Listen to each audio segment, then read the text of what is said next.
Good morning. Thank you very much for being here. This is a very important event, the Drink, Drive, Go to Jail campaign that we are kicking off today. I'd like to welcome you. I am Jimenez, your Nueces County District Attorney, and I'm delighted to take part in this very important campaign that benefits our community, and it helps keep our citizens safe. People who drink and drive are full of excuses.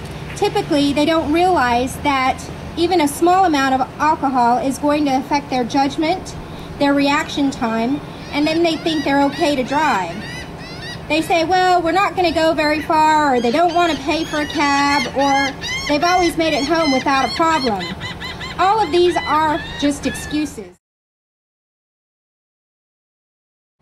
When a police officer pulls them over, it's not going to be any consolation for them, and it's not going to be any consolation when they kill someone's family member or injure somebody because they've been driving drunk. According to the preliminary tallies, we lost 955 Texans last year to drunk driving, and another 17,500 citizens were injured. They are all the reasons that we're gathered here today to deliver this message.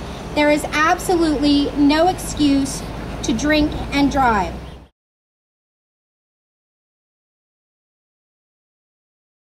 I'm joined today by representatives from the Texas Department of Transportation, the Texas Department of Public Safety, the Corpus Christi Police Department, the Nueces County Constable Precinct 5, and MAD, to announce the annual Drink, Drive, Go to Jail campaign.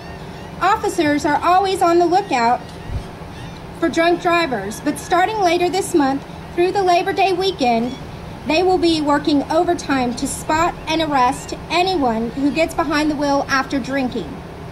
We'll hear from Chief Troy Riggs of the Corpus Christi Police Department about the efforts that our city is taking to put a stop to drunk driving. In addition to stepped-up law enforcement around the state, TxDOT is working to educate Texans about the alternatives to driving after drinking.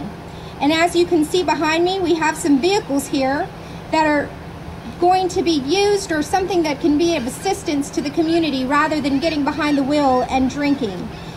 There will be also unique mobile billboards in effect during this time period to remind others to choose wisely to take a ride after they've had something to drink.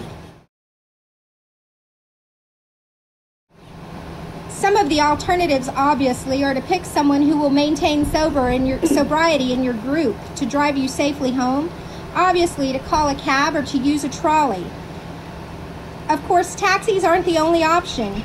We have some other rides displayed here, including the limousines or the trolleys. But the most important thing is to make sure that you make it home safely and do not get behind the wheel after you've been drinking. John Casey, the District Engineer of the Corpus Christi, Texas Department of Transportation, is here to talk to you a little bit about the consequences of impaired driving and why it's so important that all citizens of the city work together to put an end to it. Finally, I'd like to leave you with this thought. There's absolutely no excuse for drunk driving. You have lots of choices that do not involve drinking and getting behind the wheel. And if you fail to make the right choice, thousands of state troopers, police officers, sheriff's deputies will be on the Texas streets and highways to arrest you. And if you're caught drinking and driving in Texas, you will go to jail. Thank you very much for being here this morning.